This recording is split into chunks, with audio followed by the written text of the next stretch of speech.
Good morning, all of you. Today we are going to start a new topic in political science, and that is struggle against apartheid. इस heading के अंदर आप तीन topic को देख सकते हैं। पहला टॉपिक इसके अंदर लिखा हुआ है स्ट्रगल अगेंस्ट अपार्टेंट। सेकंड लिखा हुआ है इसके अंदर end of the system of apartment and third लिखा है इसके अंदर इंडिपेंडेंस ऑफ साउथ अफ्रीका। आज के इस वीडियो में हमें स्टडी करना है कि जो साउथ अफ्रीका के जो लोग थे उन्होंने किस तरह से अपार्टेंट के विरुद्ध में स्ट्रगल किया था। और दूसरी हेडिंग क्या बोल रही है इसके अंदर कि अपार्टेंट का जो सिस्टम था उसका एंड कैसे हुआ था। एंड लास्ट की हेडिंग का मतलब है कि साउथ अफ्रीका को किस तरह से इंडिपेंडेंस प्राप्त हुई थी।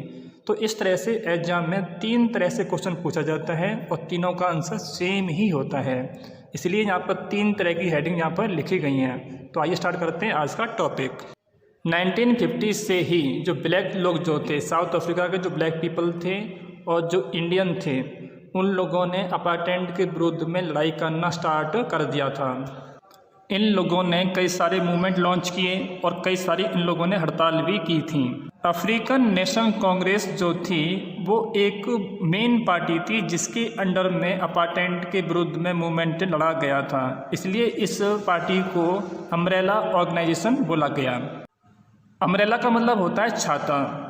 तो इस छाते के अंडर में यानी कि इस पार्टी के अंडर में बाकी लोग भी मूवमेंट लड़ते हैं, यानी कि ये एक मेन पार्टी थी और इसके अंडर में दूसरे लोग भी शामिल हो जाते हैं और वो लोग अपार्टेंट के विरुद्ध में मूवमेंट को स्टार्ट करते हैं।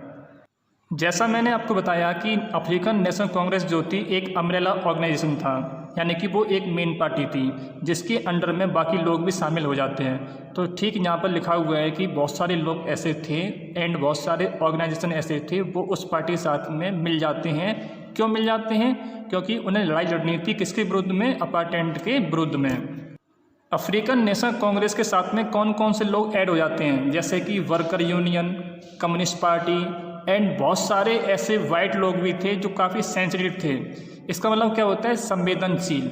यानी कुछ लोग ऐसे भी थे कि वो मानते थे कि जो वाइट लोगों ने पॉलिसी अपनाई है अपार्टेंट की वो बहुत ख़राब है, इसे बंद कर देना चाहिए, इससे ब्लैक लोगों को बहुत परेशानी होती है। ऐसे लोगों को बोला गया सेंसिटिव। यानी कुछ अच्छे वाइट लोग भी थे जो इस पॉलिसी को बंद करना चाहते थे, वो लोग भी इस पार्टी से मिल जाते हैं जिससे कि ये पॉलिसी ख़त्म हो सके। फिर क्या होता है, वर्ल्ड के बहुत सारे देशों ने इस सिस्टम की बुराई की और बोला कि ये सिस्टम अच्छा नहीं है, इसलिए इस सिस्टम को बंद कर देना चाहिए।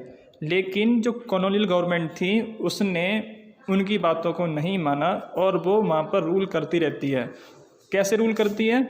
लोगों को परेशान करके, टॉर्चर करके या फिर उन लोगों को मारकर। जो कॉलोनियल गवर्नमेंट थी वो ब्लैक लोगों को मारकर, परेशान करके, है ना, उन्हें सप्रेस करके उनके ऊपर रूल करती रहती है। उन्हें वर्ल्ड के देशों की कोई परवाह नहीं थी।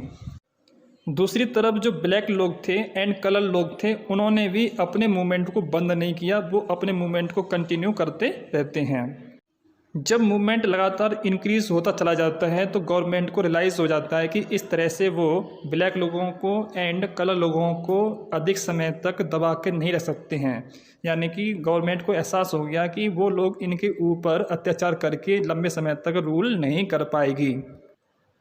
तो अब गवर्नमेंट ने अपनी पॉलिसीज़ के अंदर चेंज किया और ऐसे लॉ जो भेदभाव करते थे उन लॉ को उसने समाप्त कर दिया। गवर्नमेंट ने पार्टीज़ के ऊपर एंड मीडिया के ऊपर जो पाबंदी लगी होती थी उन पाबंदी को भी उसने हटा दिया।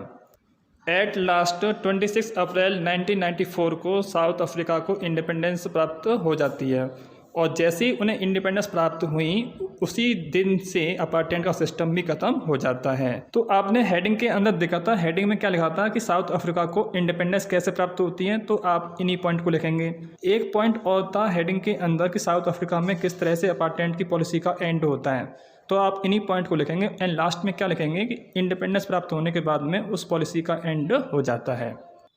हेडिंग के अंदर एक पॉइंट और था कि साउथ अफ्रीका के लोगों ने किस तरह से इस सिस्टम के खिलाफ में लड़ाई लड़ी थी, तो आप इन्हीं पॉइंट को यहाँ पर रिपीट करेंगे।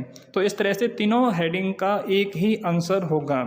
तो आज के इस वीडियो में आपने देखा कि साउथ अफ्रीका के लोगों ने किस तरह से मूवमेंट लड़ा था, उन्हें कैसे आज़ादी मिली थी एंड अपार्टेंट की पॉलिसी का किस तरह से वहाँ पर एंड हुआ था। आई होप आपको आज का टॉपिक समझ में आ गया होगा। तो आज की इस वीडियो में सिर्फ इतना ही। Thank you.